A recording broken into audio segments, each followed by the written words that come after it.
Dans le numéro ici, ce qu'on cherche, c'est la mesure de l'angle. Donc, on va pouvoir l'obtenir en faisant un produit croisé à l'intérieur de la proportion. Donc, le premier réflexe de certaines personnes, ça serait peut-être de vouloir faire la proportion avec la section qui est ici, donc celle-là et celle-là. Donc, ils vont se dire, tout ce qui manque, dans le fond, c'est de trouver l'aire du secteur. Puis ensuite, je vais être capable de trouver la mesure de l'angle. Où est-ce que vous vous trompez, dans le fond, c'est que c'est impossible de trouver la mesure, ouais, c'est exactement l'aire du secteur sans avoir la mesure de l'angle. Et c'est impossible d'avoir la mesure de l'angle sans l'aire du secteur. Donc, ça ne fonctionnera pas. Là, on va être bloqué complètement. Donc, cette portion-là de la proportion ne fonctionne pas. Donc, ce qu'on va aller faire, ça va être d'aller faire la proportion, mais avec cette portion-là, qui est juste ici. Donc, ce qu'on va aller faire, c'est qu'on va aller trouver une manière de trouver la circonférence. Puis, une fois qu'on va avoir la circonférence, on va pouvoir faire notre produit croisé pour ainsi trouver la mesure de l'angle. Donc là, on se dit, sûrement quelque chose qui nous permet de trouver la circonférence.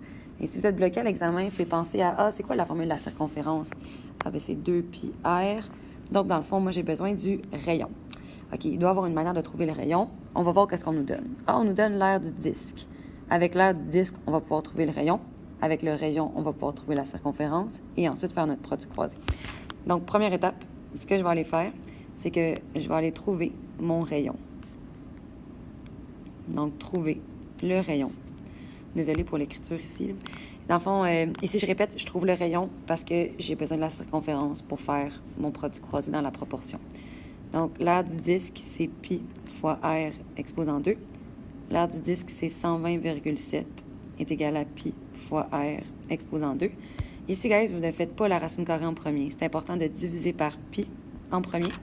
Donc, si je divise par pi en premier, donc 120,7 divisé par pi, ça me donne 38,42. Je le garde dans ma calculatrice, sans l'écrire, je le garde dans ma calculatrice. Une fois, dans le fond, que j'ai fait le divisé par pi, ce qui me manque, c'est d'éliminer le à la 2. Pour aller annuler un exposant 2, l'opération inverse, c'est la racine carrée. Donc, je fais directement la racine carrée de ce nombre-là.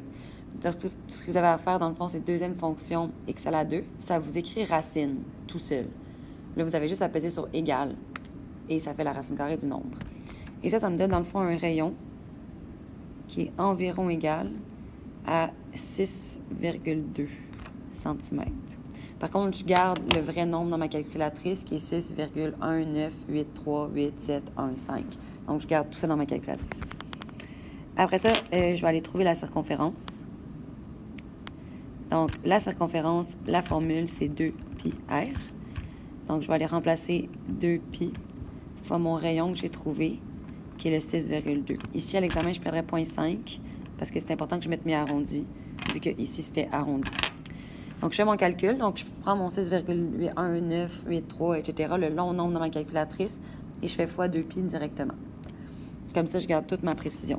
Ça me fait une circonférence qui est environ égale à 38,95 cm.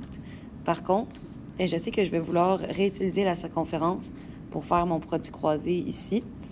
Donc, je vais garder le plus de précision possible. C'est difficile de garder la précision quand on souhaite faire une division, parce qu'on veut faire la multiplication ici et ensuite diviser.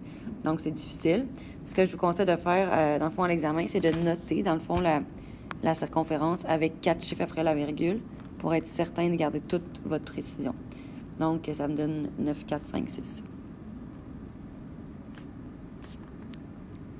De cette façon-là, je vais garder toute la précision. Troisième étape, c'est ainsi que je vais aller trouver la mesure de l'angle. Donc, je fais ma proportion. Donc, mesure de l'angle sur 360 degrés est égale à 25,31 cm divisé par ma circonférence que j'ai trouvée ici. Donc, c'est le nombre qui est ici que je vais aller mettre là. Je vais l'écrire en tout petit, peut-être que vous ne verrez pas bien. 38,945,6 cm. Encore une fois, ici, je perdrai 0,5 à l'examen parce qu'il faudrait absolument que je mette mes environs égales, vu que le 38 est arrondi. Je fais mon calcul. Donc, ça me fait 25,31 fois 360 divisé par 38,9456. Et ça me donne 233,96 comme réponse environ.